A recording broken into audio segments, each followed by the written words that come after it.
いつか必ず全員殺す。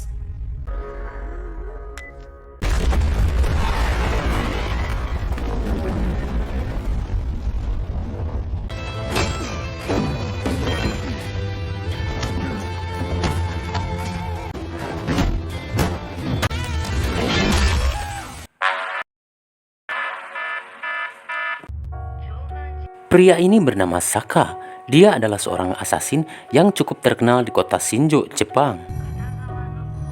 Saat itu dia tengah sibuk mengasah senjata andalannya karena rupanya dia mendapatkan sebuah misi untuk menghabisi seluruh geng Yakuza yang telah menguasai kota Shinjo selama puluhan tahun.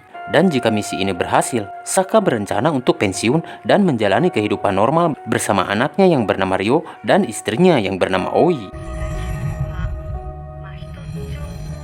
Singkat cerita, setelah memantapkan diri, Saka pun pergi ke markas Yakuza yang menjadi target misinya.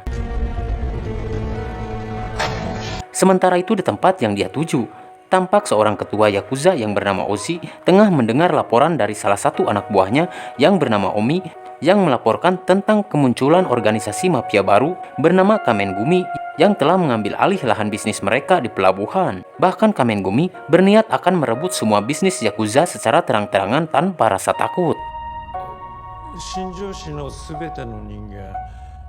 Mendengar hal itu, si ketua hanya tersenyum karena dia yakin itu hanya sebuah gertakan semata. Karena memang sampai saat ini, tak ada satupun yang mampu melawan kekuatan Yakuza yang menjadi organisasi mafia terbesar di kota itu. Karena anak buahnya tak mampu mengatasi masalah yang dia anggap masalah kecil, si ketua pun menghukum anak buahnya hingga ini yang terjadi.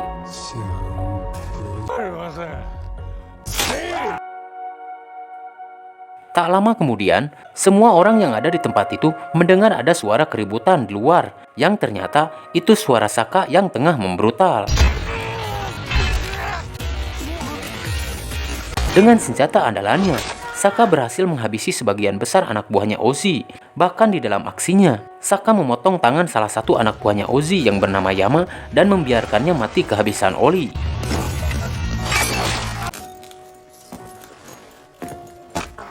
Hingga akhirnya, Saka berhadapan langsung dengan Ozzy, yang tanpa perlawanan berarti, Saka berhasil menghabisinya.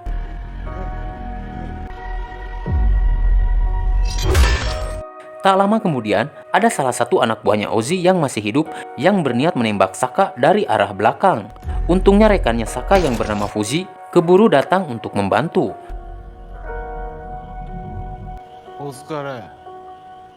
Setelah itu Fuji menanyakan niat Saka yang berencana untuk pensiun. Dan setelah Saka membenarkan hal itu, Fuji pun mengucapkan salam perpisahan. Setelah itu Saka pulang ke rumah dan langsung disambut oleh istri dan anaknya. Mencium suaminya yang bau kelek, Oi pun mempersilahkan Saka untuk mandi. Namun setelah selesai mandi dan ganti baju, tiba-tiba Saka mendengar anaknya berteriak, hingga Saka pun bergegas menuju ruang tengah. Saat itu Saka dikejutkan oleh sekumpulan orang bertopeng yang ternyata mereka adalah geng Kamengumi yang telah membayar Saka untuk menghabisi geng Yakuza. Yang saat ini mereka sengaja datang setelah mendapat informasi bahwa Saka berniat untuk pensiun dari pekerjaannya sebagai asasin, sedangkan mereka masih membutuhkan Saka untuk membantu mereka menghabisi musuh-musuhnya. Karena Saka mempunyai bakat yang luar biasa, bahkan Saka disebut sebagai iblisnya kota Shinjo. Saat itu Saka mencoba untuk melawan, namun sia-sia karena istri dan anaknya ada dalam ancaman mereka. Kemudian Saka memohon untuk melepaskan istri dan anaknya, namun alih-alih melepaskannya, para penjahat itu malah menghabisi istri dan anaknya Saka.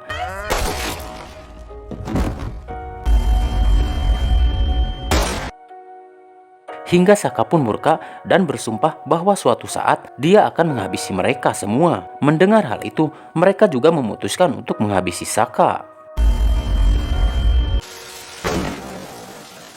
Setelah kejadian itu, Muncul berita di televisi bahwa entah kenapa, menurut hasil penyelidikan, Saka adalah pelaku pembunuhan istri dan anaknya sebelum Saka mengakhiri hidupnya sendiri. Dan sepertinya, berita itu sudah disetting oleh para mafia Kamengumi agar lepas dari jeratan hukum. Singkat cerita, 12 tahun kemudian, kita diperlihatkan pada Saka yang ternyata masih hidup dan saat ini dalam perawatan oleh Fuji karena kondisinya yang lumpuh akibat mengalami luka parah di kepala. Setelah itu Saka dibawa oleh Fuji ke sebuah apartemen terpencil, kemudian meminta anak buahnya untuk merawat Saka. Sementara itu di tempat lain, tepatnya di kantor wali kota, tampak seorang wali kota yang bernama Sunohara yang saat itu tengah diwawancarai oleh pers atas prestasinya yang berhasil membuat kota Shinjo menjadi kota yang berkembang pesat, bahkan mampu bersaing dengan kota-kota lainnya di Jepang hanya dalam waktu 12 tahun. Dan karena hal itu, Sunohara mendapat pujian dari banyak pihak atas kesuksesannya. Namun di tengah wawancara, ada salah satu jurnalis yang menanyakan tentang beberapa kasus yang masih menjadi misteri, yaitu tentang banyaknya gadis di kota Shinjo yang menghilang secara misterius, lalu pembunuhan beberapa pengusaha besar di kota itu, dan pembunuhan beberapa pejabat yang sampai saat ini belum terungkap, bahkan tak ada satupun pelakunya yang berhasil ditangkap. Namun saat itu Sunohara hanya memberi klarifikasi bahwa semua masalah itu tengah ditangani oleh pihak kepolisian. Pada suatu malam, saat anak buahnya Fuji mengajak Saka untuk nyari angin, tiba-tiba ada seorang pria yang menusuk Saka yang ternyata orang itu adalah Yama, salah satu anak buahnya Ozi yang dulu tangannya dipotong oleh Saka di awal film. Awalnya Yama berniat untuk balas dendam, namun melihat kondisi Saka saat ini yang sudah tak berdaya, akhirnya Yama mengurungkan niatnya karena merasa kasihan. Setelah itu anak buahnya Fuji langsung mengabarkan apa yang sudah terjadi kepada Fuji, bahwa saat ini Saka berada di rumah sakit karena terluka oleh serangan pria tidak dikenal. Setelah mendapat penanganan, Saka pun dirawat dan dijaga oleh 2 orang polisi. Lalu tak lama kemudian, datang komandan dari 2 orang polisi tersebut yang meminta mereka untuk pergi keluar membeli udud. Setelah itu si komandan masuk ke dalam kamar tempat Saka dirawat. Yang ternyata si komandan adalah salah satu anggota Kamengumi bernama Shinosuka yang bertujuan untuk menghabisi Saka setelah mendapat informasi bahwa Saka masih hidup. Setelah itu Shinosuka menyuntikkan racun pada cairan infus Saka. Dan saat Shinosuka hendak memberi laporan atas keberhasilan misinya pada sang ketua, entah bagaimana saat itu Saka malah bangkit dan menyerang Shinosuka dengan penuh dendam. Dan oleh karena itu, semua syaraf dan otot-ototnya Saka mulai membaik secara perlahan, didorong oleh rasa amarah dan dendam yang begitu kuat. Tak lama kemudian, 2 orang polisi tadi datang dan melihat keadaan sudah berantakan. Saat itu Shinosuka berpura-pura bahwa tidak tahu kenapa Saka tiba-tiba terbangun dan mengamuk. Dan saat para polisi itu lengah, Shinosuka pun langsung menghabisi salah satu dari mereka, karena yang satunya lagi bagian dari anak buahnya Kamengumi. Lalu setelah itu, ini yang terjadi. Meski keadaan masih lemah, Saka mampu membuat Shinosuka dan anak buahnya kelabakan. Bahkan Saka berhasil menjatuhkan anak buahnya Shinosuka dari lantai atas, lalu berhasil menghabisi Shinosuka. Setelah itu Saka bergegas keluar dari rumah sakit, dan di perjalanan dia melihat bapau yang biasa dia makan bersama istri dan anaknya. Dan saat Saka mengambil lalu memakan bapau tersebut, seketika ingatan tentang kematian istri dan anaknya kembali dan membuat Saka sembuh total karena terdorong oleh keinginan yang kuat untuk membalas dendam.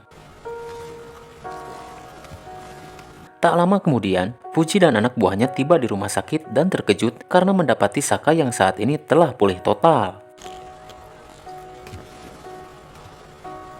Kemudian scenes berpindah pada salah satu anggota Kamengumi yang bernama Ikkaku, yang saat itu tengah sibuk mengurus pekerjaannya di pabrik pengelolaan sampah yang sebenarnya itu adalah pabrik barang haram.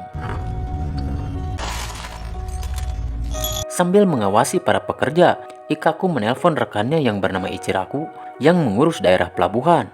Namun bukannya mengelola perikanan, Ichiraku hanya mengelola bisnis karang mentah untuk dijual kepada para jomblo dan hidung belang. Saat itu Ikaku mengabarkan bahwa salah satu rekan mereka yaitu Shinosuka telah tewas oleh Saka yang bangkit dari kematian.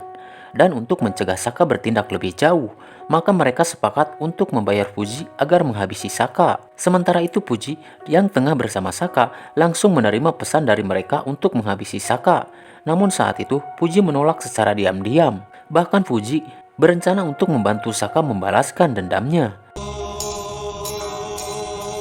Setelah itu Fuji dan anak buahnya pergi ke pabrik tempat Ikaku berada, berpura-pura menyerahkan jasad Saka agar mereka yakin bahwa Fuji sudah menjalankan tugasnya. Oke, Sakata desu. Namun saat dimasukkan ke mesin pengelolaan sampah, Saka langsung keluar dari kantung mayat dan langsung membrutal. Hingga ini yang terjadi.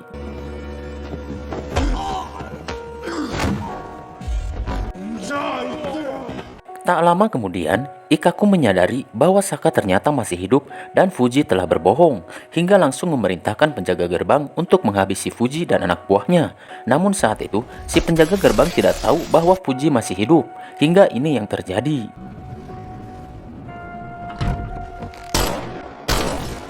Sementara itu Saka masih berjibaku menghadapi anak buahnya Ikaku yang ada di dalam pabrik.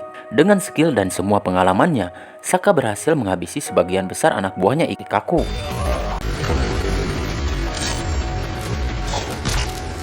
Dan saat Saka mencari Ikaku, rupanya Ikaku sudah berada di luar dan sudah memasang jebakan untuk Saka. Hingga ini yang terjadi.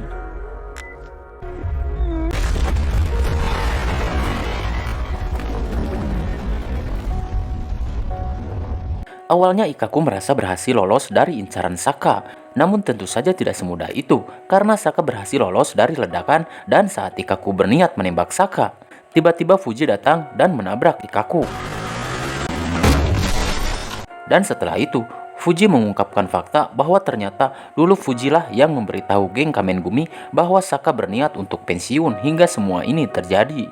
Dan saat itu Fuji meminta maaf kepada Saka. Alih-alih memaafkan Fuji karena sudah menyelamatkan Saka, Saka malah menghabisi Fuji. Setelah itu Saka menginterogasi Ikaku dan tak lama kemudian sang ketua Kamengumi yang ternyata adalah Pak Wali Kota Sunohara menghubungi Ikaku dan diterima oleh Saka. Saat itu Sunohara berkata bahwa Sunohara menyesal karena dulu tidak benar-benar memastikan bahwa Saka sudah tewas dan Sunohara tidak merasa takut sama sekali meski Saka sudah menghabisi banyak anak buahnya. Dan Sunohara menyarankan pada Saka untuk tidak bertindak lebih jauh karena saat ini anaknya Saka yaitu Ryo yang ternyata masih hidup ada di tangannya. Dan Sunohara tidak akan segan untuk menghabisi Ryo jika Saka kembali membuat ulah. Mengetahui hal itu, justru semangat Saka semakin membara untuk menghabisi Sunohara dan semua anak buahnya karena ingin menyelamatkan Ryo. Setelah itu Saka menghabisi Ikaku dan pergi dari tempat itu. Sementara itu, Shinji berpindah pada Ryo yang saat ini sudah tumbuh menjadi gadis remaja. Rupanya sejak kejadian itu, Ryo diurus oleh Ichiraku dan mendoktrin Ryo bahwa Ichiraku adalah ayahnya Ryo. Hingga saat ini, Ryo menganggap bahwa Ichiraku adalah ayahnya. Tak lama kemudian, Sunohara menghubungi Ichiraku dan memberitahu bahwa saat ini Saka sudah mengetahui Ryo masih hidup dan meminta Ichiraku untuk berhati-hati jika suatu saat Saka datang dan merebut kembali Ryo dari Ichiraku. Sementara Saka menemui orang yang dulu pernah menjadi informannya yang seorang mantan polisi bernama Yoshi. Karena dulu Saka sering membantu Yoshi, Yoshi pun memberitahu semua informasi tentang Kamengumi dan seluruh anggotanya yang berjumlah 5 orang. Berikut alamat mereka. Yoshi juga memberitahu semua kejahatan yang mereka lakukan, yaitu menghabisi beberapa pemilik perusahaan besar yang ada di kota Shinjo dan mengambil alih perusahaan mereka, juga menghabisi para pejabat, bahkan menguasai instansi kepolisian. Sejak 12 tahun yang lalu hingga saat ini tidak ada yang berani menentang geng Kamengumi, dan saat ini anggota mereka tinggal 3 orang setelah Saka menghabisi Shinosuka dan Ikaku.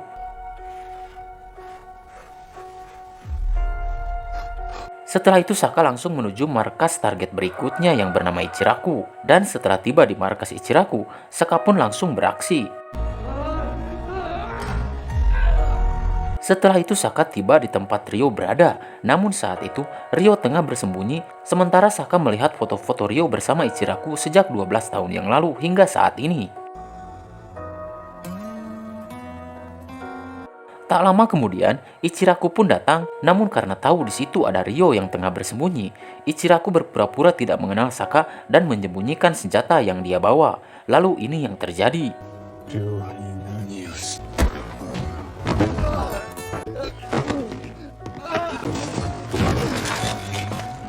Di tengah keributan, tiba-tiba Ryo memanah Saka dan saat itulah Saka bertemu kembali dengan anaknya setelah 12 tahun berpisah. Namun saat itu, Saka merasa sakit hati karena Ryo memanggil Ichiraku sebagai ayahnya. Lalu Ichiraku memanfaatkan momen itu untuk mendorong Saka keluar jendela hingga jatuh. Namun untungnya, Saka diselamatkan oleh Yoshi. Singkat waktu, Yoshi membawa Saka ke sebuah dermaga lalu mencoba untuk mengobati Saka. Namun tak lama kemudian, Sunohara menghubungi Yoshi dan meminta Yoshi untuk tidak ikut campur dalam masalah ini. Lalu Sunohara kembali berbicara dengan Saka. Saat itu Sunohara mengingatkan bahwa nyawa Ryo ada di tangannya dan saat ini Ryo dibawa ke markasnya. Mendengar hal itu, Saka pun bergegas pergi untuk menyelamatkan Ryo. Namun sebelum itu, Saka pergi ke rumahnya yang dulu untuk mengambil senjata andalannya yaitu golok pembunuh naga dan lanjut menuju markas Sunohara menggunakan mobil kesayangannya. Setelah sampai di sana, Saka pun langsung beraksi. Meski dalam keadaan terluka, namun naluri seorang ayah yang demi menyelamatkan anaknya menjadi kekuatan luar biasa untuk membantunya berhasil membabat para anak buahnya Sunohara meski jumlahnya tidak sedikit. Setelah itu Saka kembali berhadapan dengan Ichiraku. Melihat topeng yang Ichiraku gunakan, Saka teringat bahwa Ichirakulah yang telah menghabisi istrinya, hingga Saka semakin membara dan berhasil menghabisi Ichiraku.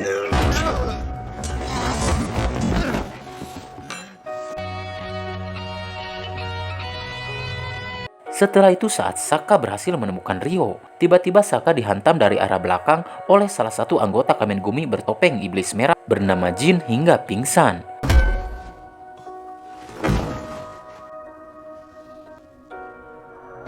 Setelah itu Saka dibawa menghadap pada Sunohara. Saat itu Sunohara berkata, awalnya Sunohara percaya bahwa Saka adalah iblisnya kota Shinjo yang terkenal hebat. Namun setelah melihat Saka saat ini yang tak berdaya, Sunohara menganggap bahwa Saka hanyalah manusia biasa yang tak mampu menghadapi gengnya. Dan saat Sunohara berniat menghabisi Ryo, tiba-tiba Yoshi datang dan langsung melepaskan tembakan hingga membuat kekacauan.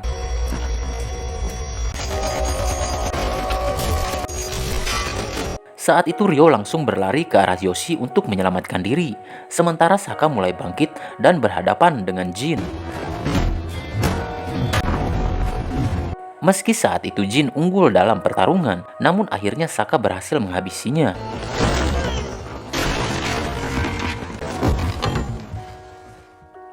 Saat Sunohara membuka topeng Jin, saat itu terungkap fakta bahwa ternyata Jin adalah saudara kembar sekaligus saudara seperguruan Sunohara. Setelah itu Sunohara memakai topengnya lalu berhadapan dengan Saka. Namun karena Saka sudah mengalami banyak luka, jatuh bangun Saka menghadapi Sunohara, bahkan Sunohara berhasil memotong salah satu lengan Saka. Namun meski dengan satu tangan, Saka tidak menyerah begitu saja dan terus melancarkan serangan. Hingga dengan seluruh kekuatan yang tersisa dan senjata andalannya, Saka berhasil menghabisi Sunohara. Dan di saat itu juga, akhirnya Sunohara mengakui bahwa Saka benar-benar adalah iblisnya kota Shinjo.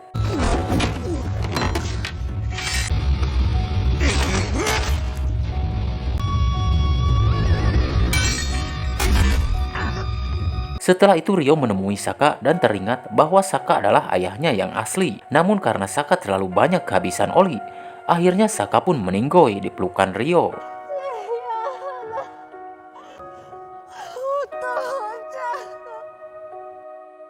Satu tahun kemudian, Jin yang ternyata masih hidup menggantikan posisi Sunohara sebagai wali kota. Namun pada suatu hari, saat Jin tengah melakukan ritual tarian iblis, tiba-tiba Jin dihabisi oleh Ryo yang saat ini menggantikan posisi ayahnya sebagai assassin dan menjadi iblisnya kota Shinjo yang baru.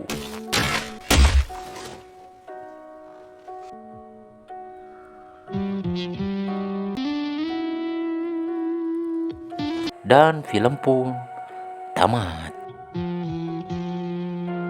Oke, itulah alur cerita film Demon City 2025. Terima kasih buat kamu yang udah nonton sampai habis. Jangan lupa ketik kritik dan saran di kolom komentar. Saya Jin mewakili kru yang bertugas. Sampai jumpa di video berikutnya. Salam Jin Pro Film Review. Bye-bye.